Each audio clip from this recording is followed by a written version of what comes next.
Inilah negeri tetangga kita, Malaysia. Dahulu dikenal dengan nama Negeri Tanah Melayu atau Malaya. Sejak ratusan tahun lalu, sejumlah kaum migran datang ke negeri ini. Mereka ingin mengadu nasib dan salah satunya berasal dari Banua Banjar.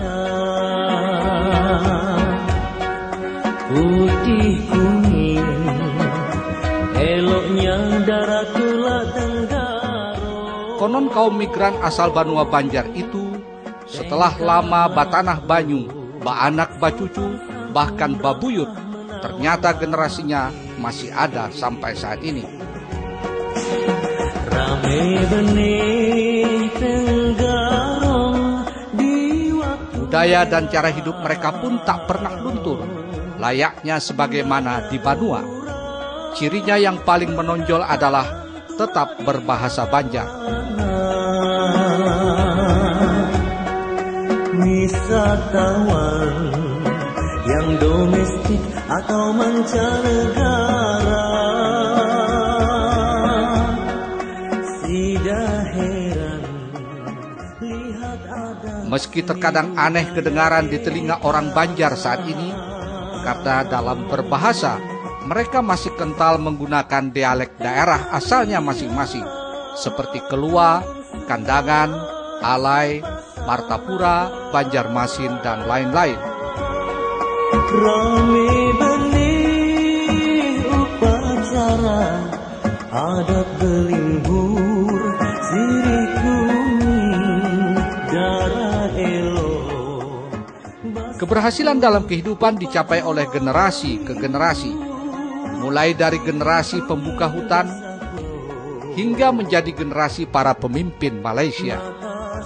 Lebih dari 6 orang menteri di negeri Tanah Melayu ini adalah keturunan orang Banjar. Dan lebih dari itu, orang-orang asal keturunan Banjar ini dalam kehidupannya tampak lebih bermartabat. Ada yang menjadi ulama, anggota parlemen, kaum cerdik pandai, sampai peniaga dan petani yang tangguh. Dalam laporan Batiti Bubuhan Kulaan Banjar di Malaysia ini, akan kami turunkan salah satu hasil rekaman kami bertemu dengan seorang tokoh warga Malaysia asal keturunan Banjar.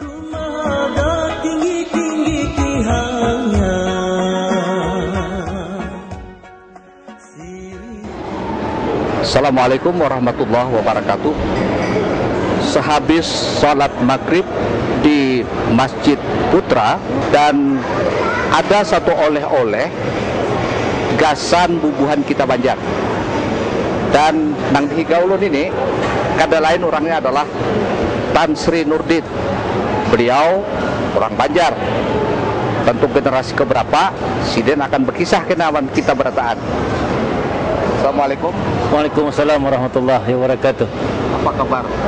Alhamdulillah, baik, alhamdulillah. Keluarganya? Keluarga di rumah? Keluarga juga di sini pun ada di bawah nih. Di bawah juga. Empat hendak bertemu orang Banjar dari Banua.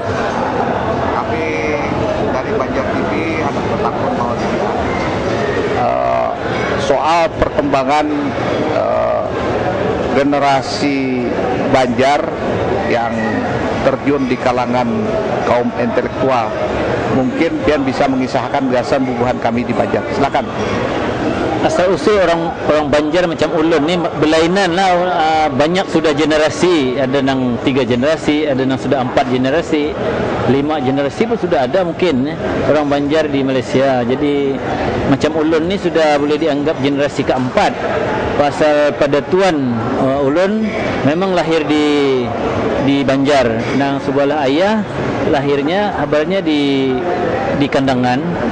Nang sebelah umak, ayah umak ni lahirnya di Barabai. Jadi ulun sudah suah-tulak mencari oleh daripada tuan ni sudah meninggal, jadi sudah kada tahu lagi di kampung mana berdiam.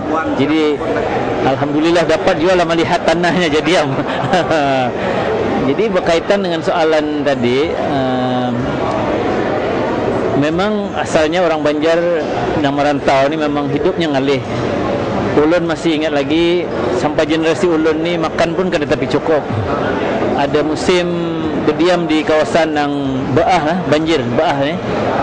Jadi arwah ayah dahulu bila musim banjir, tanah kada ada bertanah. Jadi tanah seorang ni kada ada, jadi mengambil upah di tanah orang, menurih karit getah. Jadi bila musim banjir ni getah kada kawa diturih. Jadi pendapatan kada ada lah, kada ada pendapatan. Kawasan tu banjir lagi belum moden lah, belum moden, jadi belum ada saliran-saliran yang bagus mengurangkan banjir. Baah sampai 2-3 bulan baah kada karing, jadi 2-3 bulan kada ada berduit lah, kada ada pendapatan. Jadi ayah bila musim hujan ayah menukar hubi nang hagan makanan hayam ni, disagat makanan hayam ni. Jadi makanan orang lah bila musim banjir, bukannya makanan hayam. Nasi ni kada pasti dapat hari-hari dapat makan nasi. Macam tu dahulu barilah susahnya hidup ni, tapi macam ulun oleh masa tu kanak-kanak lagi, jadi kada tahu susah tahunya itu bang hidup. Cuma alhamdulillah di kampung tu semangat yang ada tu ialah suruh sekolah belajar lah. Pasal ayah umat tahu amun berharap getah karit ni kada kawa hidup, kada kawa berubah lah kehidupan. Jadi mati-matian menyekolahkan anak lah, kada duit sekolah. Jadi ada duit kada duit, bekasut kada bekasut, jalan batis berjalan batis kada bekasut sekolah. Jadi ulun, rumah ulun tu daripada sekolah ni jauhnya hampir 3 kilometer ya. Masa sekolah bawah rendah ya, dasar ni berjalan betis hampir 3 kilometer. Di Teluk Intan nama ngaran tempatnya, Sungai Tungku kampungnya. 6 tahun ulun berjalan betis. Basikal pun kada ada ni apa, sepeda ni kada ada. Jadi ayah sepeda tu hagan ayah lah. Jadi yang kami ni berjalan betis sekolah 6 tahun. Jadi bila sekolah menengah, kada ada sekolah menengah di desa tu, jadi itulah ke kota Teluk Intan ngarannya. Jauhnya pulang kira-kira 8 km dari rumah tu, naik sepeda ditukarkan oleh ayah. Pasal hendak bas kada ada berduit nak membayar bis ya bulanan. Jadi bersikar. Jadi yang sekolah itulah yang jadi mustahak lah. Ada masanya sampai nang keluarga nang jauh sedikit kematian pun kada tulak pasal hendak sekolah juga. Bila kena musim sekolah. Jadi macam kada dapat melihat keluarga nang meninggal. Bila waktu sekolah hari Minggu dapat jual mencari keluarga. Kalau tidak sekolah. Jadi itulah yang ditanamkan oleh Kuitan, orang yang lain pun macam tu juga. Nak berubah kehidupan ujian sekolah. Pasal tanah kada ada, harta kada ada, jadi nak ada sekolah. Dalam umur 16 tahun lah, 16 tahun ulun sudah bisa sedikit bergawi sampai sekolah. Jadi umur 16 tahun macam ulun memerintah diri sendirilah. Jangan lagi minta duit ke anu Kuitan lah. Bahasa ibadah kita mandiri. Amun diberi terima, tapi minta jangan. Macam itulah semangatnya. Sebab tahu Kuitan susah. Jadi amun diberi ambil, tapi minta jangan. Macam itulah. Jadi bila tu dapat mencari duit sedikit. Jadi ayah sudah ada ke lapangan, kawak ambil upah pulang maulah bandang benih tanah orang juga, bukan tanah seorang. Jadi sudah paginya menurih patang berbandang, jadi sudah ada makanan baras ni sudah ada di rumah. Jadi tersenang sedikit makanan. Jadi imbah habis sekolah, ulun kada terus masuk universiti. Ulun bermandak setahun mencari gawian. Jadi dapatlah gawian guru sementara, guru sambilan. Jadi cikgu, guru. Alhamdulillah dapatlah pendapatan masa itu tahun 1970 dapat pendapatan RM230 sebulan. Jadi duit itulah imbas setahun dapat masuk ke universitas. Ada duit sedikit dapat pulang lagi beasiswa. Masa itu setahun beasiswanya mula-mula RM1.800, lepas itu dinaikkan sampai ke RM2.300 satu tahun. Ini tu bang dia dimakan dan sedikit digilirkan duit nang ada simpanan sedikit masa bergawi itu. Tu bang cara hidupnya. Tapi di dalam diri tu ingat Kada ada cara lain lagi hendak berubah hidup melainkan melalui pelajaran. Itulah yang sambung. Bila habis universiti itu pulang, kawan-kawan lain bergawi, mencari tempat gawian yang bagus-bagus, seperti menjadi pegawai tadbir diplomatik kan, yang bagus-bagus. Ada yang bergawi di bank.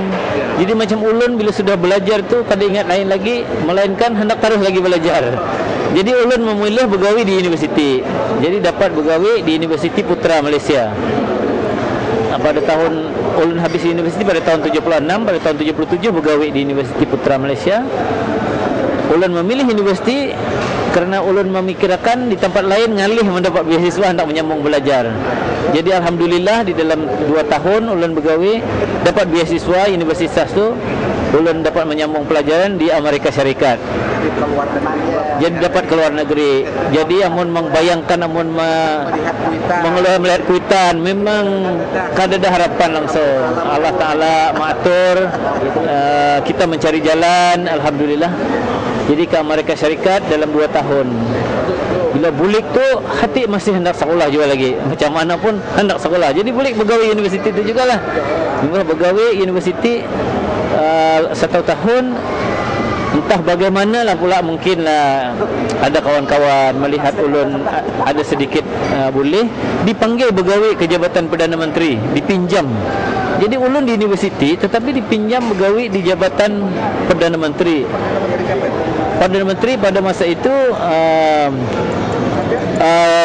ya Dr. Mahathir Mohamad. Betul-betul Dr. Mahathir Mohamad pada tahun 81. Jadi 2 tahun bergawi di Jabatan Perdana Menteri. Hanya bulik asal ke Universiti Putra Malaysia. Pas hendak menyambung sekolah lagi. Tahun 89 ulun sambung pulang ke England untuk maulah PhD, doktor falsafah. Dan 3 tahun 7 bulan di England bulik jadi dosen semula. Dan pada tahun 1999 dipanggil pulang oleh Mahathir untuk jadi bergawi di situlah di Jabatan Perdana Menteri. Perdana Menteri mengganailah mendangani. Jadi sampai tahun 2005 jadi ulun disuruh menjadi naib chancellor ataupun rektor di Universitas Utara Malaysia. Jadi 6 tahun Universitas Utara Malaysia, habis sampai pensiun ulun disuruh pulang jadi dosen dan penyandang dipanggil kursi Zakba di Universitas Pendidikan Sultan Idris di Tanjung Malim. Masa di utara tu jauh awan Putrajaya ni. Jadi di Universitas hanya ya di sempadan Siam, Bukit Kayu Hitam. Jadi ni sudah terparaki awan Putrajaya dan Kuala Lumpur. Jadi itulah sejarah perjalanan ulun sebagai orang Banjar nang susah ya. Jadi kada ada pilihan lain melainkan nasihat daripada ayah dan umat ni sekolah. Kabarnya pian membawai orang Banua juga sekolah ke Malaysia. Itu kayak apa kisahnya? Alhamdulillah semasa menjadi rektor di UUM. Jadi macam ada sedikit keupayaan lah membawa orang masuk lah. Amun orang memohon insyaAllah dapat. Jadi ada pulang kebetulan orang yang Indonesia yang jadi dosen di Malaysia tu asalnya orang Banjar, Pak Omar ngarannya. Jadi melalui Pak Omar Hamdan. Jadi berunding-berunding ya dibawa masuklah dosen-dosen daripada Unlam, daripada Ayan Antasari. Ulun sawat tulak bertemu Pak Rasmadi, rektor di Unlam, dan Pak Kamrani di AYN, dan alhamdulillah banyak masuk ke Malaysia dan lulus S3 sarjana dan sebagainya. Jadi alhamdulillah. Lalu pasan-pasan lawan nang anom-anom anak-anak kah ading-ading kita nang di Banua menjadi antara pesanan lah yang arwah ayah, arwah datuk Bahari merantau jauh lah dari Benua sampai ke Malaysia membawa salai sepinggang. Kada ada apa-apa ada lah kecuali pegalangan lah awan batis yang ada, pegalangan apa sahaja. Jadi generasi ulun pulang, janganlah kita berdiam di Malaysia aja. Itu yang ulun warawani merantau sampai ke Amerika yang tak pernah kada dimimpikan, sampai ke England. Mencuba nasib juga, tapi mesti bulik semula lah ke sini. Jadi ulun memikir anak-anak ulun pun macam tu juga, imbah sekolah tingkatan 5 sudah ulun hantar merantau, berhidup susah-susah. Macam anak ulun yang lelaki itu dihantar ke Amerika Syarikat 6 bulan. Dia melawan orang putih sampai sanggup membersihkan, orang Banjar kan ni salah kan, membersihkan rumah babi, memberi makan babi. Tak apalah, dia semangat tu, disuruh orang tak apa, tapi mesti jaga agama lah Islam. Pasal diajar tak apa susah, walaupun sampai hina macam tu, tidak mengapa asal belajar susah. Ulun mula-mulanya ngalih juga kan kanak-kanak kan, umur hanya 17 tahun anak ulun tulak 6 bulan merantau ke Amerika. Buat dua-dua kan ni, bergawi disuruh orang membersihkan kandang babi. Jadi ujar ulun, babi itu haram yang dimakan, tapi najisnya boleh dibasuh, ada cara-caranya. Jadi bertahan, alhamdulillah bertahan. Jadi boleh ada kemajuan lah, sedikit pengalaman. Jadi pada pandangan ulun, Nabi kita berhijrah, jadi kita mesti menggalakkan orang Banjar, orang Islam. Banjar ini semua Islam ya, belajar berhijrah. Tapi namun ada kesempatan, bolehlah mencari benua asal, tapi mesti wani berhijrah. Cuma berhijrah dahulu pakai pegalangan awan batis. Wah, ini mudah-mudahan pakai kepala lah, pakai otak sedikit itu digunakan. Jangan takutan menempuh kesusahan kehidupan. Itulah. Terima kasih Tan Sri Nurdin. Banyak hal tentu saja pemirsa Banjar TV yang kita tangkap dari cerita beliau, mulai sakit sampai bamula nyaman. Wayah ini sih nyaman sudah. Nah, karena itu apa yang ditunjukkan oleh kakanda kita Tan Sri Nurdin, warga Banua harus mau empati siden langkahnya. Jangan kada sekolah, jangan beranai, jangan meminta, tapi kalau memberi kita terima. Nah, ini prinsip-prinsip bisa. Dan itu satu lagi tuh, namun kita sudah ada lebih sedikit, mesti wani memberi orang. Pasal apabila sampai masa kita tulak lah, sedikit juga kita jadi orang sugih ke apakah makanan sama ya orang biasa piring nasi. Jadi yang lebihnya tu mana ada menolong orang yang boleh ditolong. Jadi pasal Islam juga yang umat yang paling baik ialah umat yang dapat memberi manfaat kepada umat manusia yang lain. Pemirsa Banjar TV, tampaknya prinsip-prinsip nilai-nilai agama Islam menjadi bagian dari roh kehidupan Tan Sri Nurdin. Karena itu tidak ada alasan buat kita untuk tidak mengikuti jejak langkah Tan Sri Nurdin. Sekalipun kita di Banua Banjar, Tan Sri Nurdin jauh di Malaysia sana, tapi kami yakin bahwa orang Banjar itu akan menempati posisi yang bermartabat di mana saja berada. Berguna desan orang, berguna desan dirinya, berguna desan keluarganya. Wassalamualaikum warahmatullahi wabarakatuh.